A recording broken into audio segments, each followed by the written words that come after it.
کہ ربوبیت اور الوہیت کی صفات پر ذات باری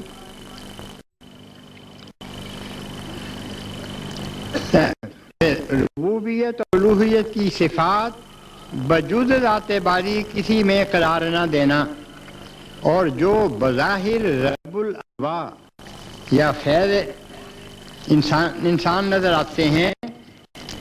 یہ اسی کے ہاتھ کا ایک نظام کرنا،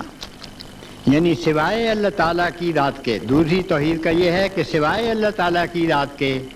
ساری کائنات اور اس کے تمام اجزاء اور قسمیں اور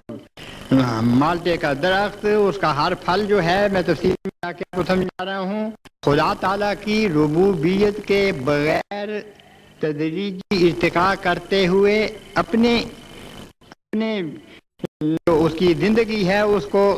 عروج تک نہیں پہنچا سکتا، نہیں ہوتا۔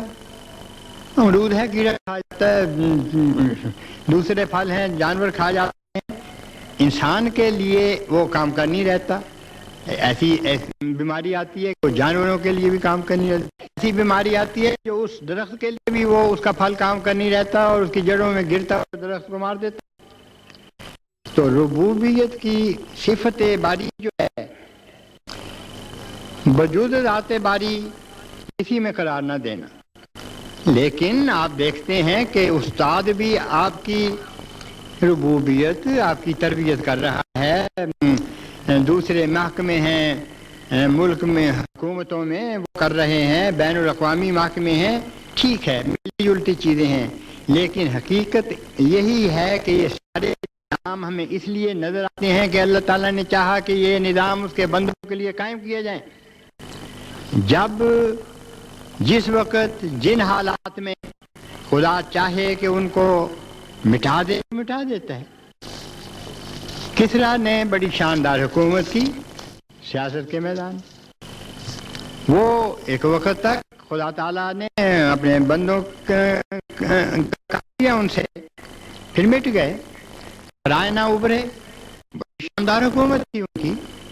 بڑے شاندار کھنڈرات انہوں نے چھوڑے ہیں اپنے پیچھے، لیکن وقت آنے پر وہ ختم ہو گئے۔ کیسر کی حکومت تھی، آدھی دنیا پر چھائی ہوئی، کہاں نظر آتی ہے وہ؟ 40,000 نے 3 لاکھ کی فوج کو 5 دنوں میں ختم کر کے کیسر کی حکومت کی جڑوں کو ہلا دیا تھا، کیونکہ اس وقت اللہ تعالیٰ کا یہی منشا تھا۔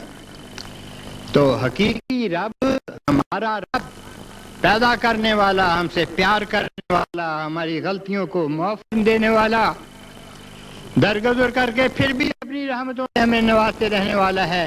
ابدی اور ازلی طور پر۔ اور تیسرے یہ توحید، اس معنی میں توحید کہ محبت اور صدق اور صفا کے لحاظ سے توحید، یعنی محبت اور صدق اور صفا شعار عبودیت میں دوسرے کو خدا تعالیٰ کا شریک نہ گردانا اور اسی میں خدا تعالیٰ میں کھوئے جانا، یہ بھی ایک قسم ہے، ایک پہلو ہے توحید کا، کہ جو محبت خدا سے کرنی ہے وہ کسی فرد واحد اس کی مخلوق سے نہیں کرنی، جو صدق و صفا کا معاملہ اس سے رکھنا ہے، جب اس کا مقابلہ، اس کی لڑائی دوسرے کسی وجود کے ساتھ ہو جائے تو ہمیشہ ترجیح اللہ تعالیٰ کو دے گا خدا کا موحد بندہ۔